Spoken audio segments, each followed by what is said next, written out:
ماں باپ کا سب سے بڑا مقام ہے. ماں باپ ایک باری میں تھوڑی منتیں کرائیں گے, خوشامدیں کرائیں گے, معافیاں مانگو ہیں, پھر ہمدردی دیکھیں گے, پھر بہت سارے طعنے سنیں گے, پھر کہیں جا کر معاف کریں گے. اور اللہ کیا کہتا ہے کہ میرے بندے تو زمین سے لے کر آسمان تک گناہوں سے بھر دے اور مجھ سے ایک بار کہ میں تیرے سارے گناہ معاف کر دوں گا. سمجھتے ہو, سارے گناہ معاف کر دوں گا. یہ اللہ کی محبت دیکھو. اب یہ نہیں کہ گناہوں میں مبتلا ہو جاؤ کہ اللہ سے معافی مانگ لیں گے, اللہ نہ کرے اس حال میں موت آ گئی تو کیا کر لیں گے. سمجھتے ہو, لوگ کہتے ہیں اللہ بڑا رحیم ہے, معاف کرنے والا ہے. اللہ تو سب کو معاف کر دے گا, معاف کرنے والا ہے. ہاں اللہ معاف کرنے والا ہے, لیکن پھر یہ بھی تو بات سننا, اللہ پکڑ بھی کرنے والا ہے. پکڑ کر لی تو کیا کرے گا. اگر تجھ سے پوچھ لیا زندگی کیسے گزار کر آیا بتا, مال کہاں سے کمایا, کہاں خرچ کیا, جو علم تھا اس پہ کیسا عمل کیا, یہ اللہ کی نعمتیں کھا کر اس کا کتنا شکر ادا کیا, اگر پوچھ لیا کیا جواب دو گے. اللہ معاف کرنے والا اور پکڑ بھی کرنے والے, کیونکہ اپنے بندوں کی پکڑ نہیں کرے گا وہ جس نے اللہ کے حکم کے خلاف زندگی بتائی ہوگی. کیا سمجھتے ہو ایسے ہو جائے گا, کیا سمجھتے ہو. ہاں معمولی بات نہیں ہے, یہ معمولی بات نہیں ہے. ان چیزوں پر غور دو, ان چیزوں کے بارے میں سوچو کہ اللہ کے بندو کر کیا رہے ہیں, کہاں زندگی گزار رہے ہیں, کس کی طرف دوڑے جا رہے ہیں. یہ دنیا دھوکے کا گھر, یہ دنیا اتنی کمزور ہے کہ اپنا آپ کو خود بھی نہیں بچا سکتی. یہاں بڑے سے بڑے طاقتور آئے, آپ تو کچھ بھی نہیں ہیں, میں تو کچھ بھی نہیں ہوں. ہم سے زیادہ, آپ سے زیادہ امیر, طاقتور, خوبصورت, علم والے, صلاحیت والے, لمبی عمر والے, ہاں رتبے مقام والے, جن کے حکم چلتے تھے, طاقتیں چلتی تھیں, حکومتیں چلتی تھیں کہ ان کے الفاظوں کی بھی قیمت ہوتی تھیں. ہاں ان کے ایک ایک بول پہ جو نا کیا کیا ہو جاتا تھا. دنیا میں کیسی کیسی حکومتیں کر گئے, اور آج دیکھو دنیا اتنی کمزور ہے. دنیا نے زیر کر دیا سب کو مٹی کے نیچے پہنچا دیا. مرے تو سب اللہ کے حکم سے, لیکن دنیا میں جو آئے ہیں سب مٹی میں سو گئے ہیں. اور آج اللہ کی قسم کتنے ایسے ہیں کہ ان کے نام تک بھول گئے ہیں. تم کہاں غافل ہو کر بیٹھے ہو, کہاں گمراہی کی طرف دوڑے جا رہے ہو, کس مال کو اپنانے میں لگے ہو, کن کو ذلیل کرنے میں لگے ہو, کس چیز کی شہرت کو حاصل کرنے میں لگے ہو. اگر مال کمانے میں لگے ہو تو آپ فرعون سے زیادہ امیر ہو سکتے ہیں. وہاں بھی ایمان کام آئے گا. مال کماؤ, ہاں خوب کماؤ, اللہ آپ کو خوب دے, ایسے کماؤ کہ اللہ آپ کی پکڑ نہ کرے, ایسے کام نہ کرو. فرعون کے پاس کم مال نہیں تھا. شداد کے بارے میں سنا ہے, شداد کے بارے میں, یا اس کو بھی بھلا دیا جو تھوڑا اللہ کے بندوں سے تعلق رکھتے ہیں جماعت لائن سے, یعنی جو اللہ کے بندوں کو اللہ کی باتیں پہنچاتے ہیں, ان کو علم ہوگا اس بات کے بارے میں کہ شداد ایک ایسا بندہ تھا کہ اللہ نے اس کو اتنا مال دیا تھا کہ اس نے دنیا میں جنت بنوا دی تھی. اور جنت بھی کیسی, تم اگر سوچو گے بھی تو تمہیں یقین نہ ہوگا. تم غور کرو گے تمہیں یقین نہ ہوگا جنت میں, دنیا میں بھی ایسا ہو سکتا ہے. تم سوچو گے تمہیں یقین نہ ہوگا کہ دنیا میں بھی ایسا ہو سکتا ہے. دنیا میں جنت ہم نے تو کبھی نہیں سنا. اللہ کے بندو جانو تو سی کہ اللہ نے کیسی کیسی طاقتیں بنائی دنیا میں, پہلے کیسے کیسے لوگ بھیجے, اس نے جنت بنوا دی. ہاں اور کیسی جنت, جس کی تعریف کافی سننے میں آئی, کافی. تو انہوں نے جنت بنوائی تو وہ پھر مر کیسے گیا, کہاں چلا گیا, اس کی جنت کہاں ہے. ہاں دنیا نے سلا دیا اس کو بھی, وہ بھی اپنی مٹی کے نیچے پہنچ گیا, سو گیا اپنی قبر میں. اب وہ کرے تو کیا کرے, ناکام ہو گیا. جب اس کے پاس وقت تھا تو اس نے کچھ نہیں کیا. آج وہ ناکام ہے, آج وقت نہیں ہے اس کے پاس. آج اس دنیا سے غیبوں سے اتنا وقت ہو گیا کہ ایسی طاقت جس نے جنت بنا دی ہو, جس کا سکہ چلتا ہو, جس کا حکم چلتا ہو, اس کو لوگ بھلا دیں، بھول جائیں، اس کا نام تک بھول جائیں کہ کوئی شداد بھی تھا۔ اچھا ہم نے اپنے بڑے سنے کسی نے جنت بنوائی تھی دنیا میں، اس کا نام تک لوگ بھول گئے۔ کیا فائدہ ایسی طاقت کیسی دولت کا؟ کما سکتے ہیں اتنی دولت، اور اگر کما بھی لی ہمیشہ ہمیشہ رہو گے دنیا میں۔ پھر وہ لوگ اتنی دولت کے بعد بھی ناکام ہو گئے۔ وہ دولت کچھ کام نہیں آئی، وہ طاقت کچھ کام نہیں آئی، وہ حویلیاں کچھ کام نہیں، وہ جنت کچھ کام نہیں، وہ فرعون کی دولت، طاقت، حکومت کچھ کام نہیں آئی۔ اگر کام آتا تو صرف ان کا ایمان آتا، جو ایمان پر وہ اگر زندگی گزارتے، اللہ کو مانتے، اللہ کی مانتے، تو اللہ کی قسم سب سے افضل لوگ وہ ہوتے جو کہ صحابہ کر گئے، صحابہ رضی اللہ تعالیٰ عنہ کر گئے۔ ہاں آپ نے نہیں سنا، آپ نے نہیں دیکھا، بتاؤ آپ حدیثیں نہیں پڑھتے ہیں، اللہ کی باتیں نہیں سنتے ہیں؟ سنا کرو اللہ کے بندو، پڑھا کرو۔ ہم مسلمان ہیں، اگر ہم سنیں گے نہیں، پڑھیں گے نہیں، تو ہم اللہ کے بارے میں کیسے جانیں گے؟ دنیا کی حقیقت کو کیسے پہچانیں گے؟ ہم اس دنیا سے واقف کیسے ہوئیں گے؟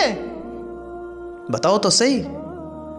پڑھا کرو، حدیثیں پڑھا کرو، قرآن پڑھا کرو، اللہ کے حکموں کو جاننے کی کوشش زیادہ سے زیادہ کیا کرو۔ ہاں جب تم ان چیزوں کو پہچانو گے تب پہچانو گے تم کہ میری کیا زندگی ہے، مجھے کیا کرنا ہے، کیسے کرنا ہے، ہاں میں کیوں دنیا میں بھیجا گیا ہوں، میرے ساتھ کیا ہونا ہے، میرا مالک کون ہے، مجھے جواب بھی دینا ہے۔ انسانوں کو تو یہی پتہ نہیں ہے کہ ابھی اسے جواب بھی دینا ہے۔ انسان ایسے جی رہا ہے جیسے اسے مرنا ہی نہیں ہے، اور اسے یہ پتہ ہے کہ موت کا کوئی ٹائم سیٹ نہیں ہے۔ ہاں کبھی بھی انا للہ و انا الیہ راجعون، کبھی بھی تبدیل ہو سکتا ہے دنیا سے، سمجھتے ہو؟ تو میرے دوستو، میں بات کو ختم کرتے ہوئے کہتا ہوں کہ کسی کی باتوں کی پکڑ نہ کرو، کہیں ہماری پکڑ نہ ہو جائے۔ غلطی دنیا میں سب سے ہوتی ہے۔ اب لوگ دیکھیے کیسے کیسے کام کرتے ہیں، اللہ کا حکم بھی مانتے ہیں، اللہ کا حکم بھی توڑتے ہیں۔ یہ اچھا اور برا نہیں ہوتا ہے؟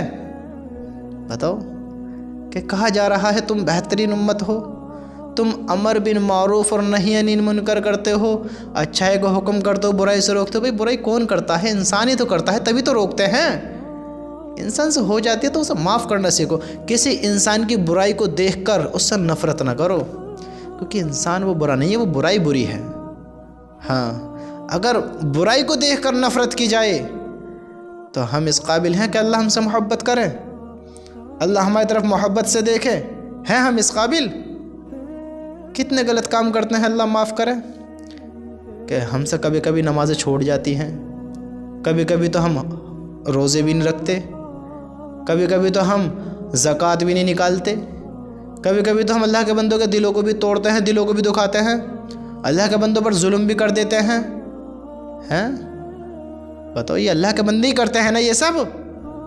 بھائی آپ سے مراد میں اپنے آپ کو بھی شامل کر رہا ہوں اس میں، کہ کہیں یہ نہ ہو جائے کہ ہم ہی کہہ رہے ہیں کہ ہم ظلم کر رہے ہیں۔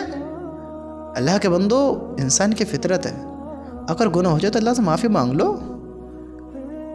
اکڑ کیوں رہے ہو کہ تم ہمیشہ رہنا ہے، اللہ کو جواب نہیں دینا ہے، جہنم اور جنت کی کوئی خبر ہی نہیں ہے؟ سمجھتے ہو؟ اللہ کو مانو، اللہ کی مانو، اور اپنی زندگی اللہ کی طرف لے کر آؤ تو آپ عقل مند ہیں، ورنہ اس انسان سے بڑا بیوقوف کوئی ہے ہی نہیں جو جانتے ہوئے بھی انجان بنا رہے۔ سمجھتے ہو؟ اگر آپ کچھ سمجھ رکھتے ہو تو اس بات کے بارے میں ضرور غور کرنا کہ میں اگر کسی کی پکڑ کرتا ہوں تو اس میں کس کی پکڑ ہے؟ بھائی انسان کی فطرت ہے، اس سے گناہ ہو گیا، اسے اللہ معاف کرے گا، اس کا فیصلہ اللہ کرے گا۔ مجھے نہیں کرنا ہے، تمہیں نہیں کرنا ہے، ہمیں نہیں کرنا ہے، اس کا فیصلہ اللہ کرے گا۔ بس اگر آپ میں کچھ طاقت ہو تو اس سے کہتے ہیں کہ بھائی غلط نہ کرو، بس سمجھا دو کہ بھائی آپ سے غلط ہو گیا، اللہ کی قسم بندے مان جاتے ہیں۔ تمہاری نیت اچھی ہونی چاہیے، میری نیت اچھی ہونی چاہیے آپ کو سمجھانے کی، بس آپ مان جائیں گے، آپ سمجھائیں گے وہ مان جائیں گے۔ ٹورچر نہ کرو۔ میں دیکھتا ہوں کہ کتنے لوگ، کہنا تو نہیں چاہیے لیکن میں پھر بھی کہتا ہوں، میں یہ دیکھتا ہوں کہ امام لوگوں پر سختی بہت کی جاتی ہے. ارے امام نے تو ایسے کیا، ارے آپ سے غلطی کیوں ہوئی، ارے آپ تو نماز میں یہی صورتیں پڑھتے ہیں، ارے آپ کے تو رکوع صحیح نہیں ہوتے ہیں، ارے آپ تو سجدے میں اتنا ٹائم لگا دیتے ہیں، ارے آپ تو نماز میں اتنا وقت لگاتے ہیں. اب اللہ کے بندے ان کی قبول ہوگی تو تیری قبول ہوگی، تو کیوں ٹینشن لے رہا ہے؟ تجھے زیادہ علم ہے یا انہیں زیادہ علم ہے؟ اگر چل تو مفتی ہے، وہ حافظ ہے، تو تیرا حق بنتا ہے تو سمجھا. اب تجھے سورہ فاتحہ کا ترجمہ پتہ نہیں ہے، تجھے سورہ فاتحہ صحیح سے نہیں آتی، تیری نماز یاد نہیں ہے، تو فتوی بازی جھاڑ رہا جا کے نہیں وہاں.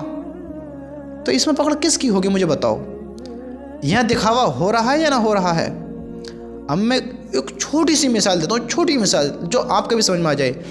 دیکھیے جو گنتی ہوتی ہیں 1 2 3 4 5 6 7 8 9 10، یہ 100 تک، 1 سے 100.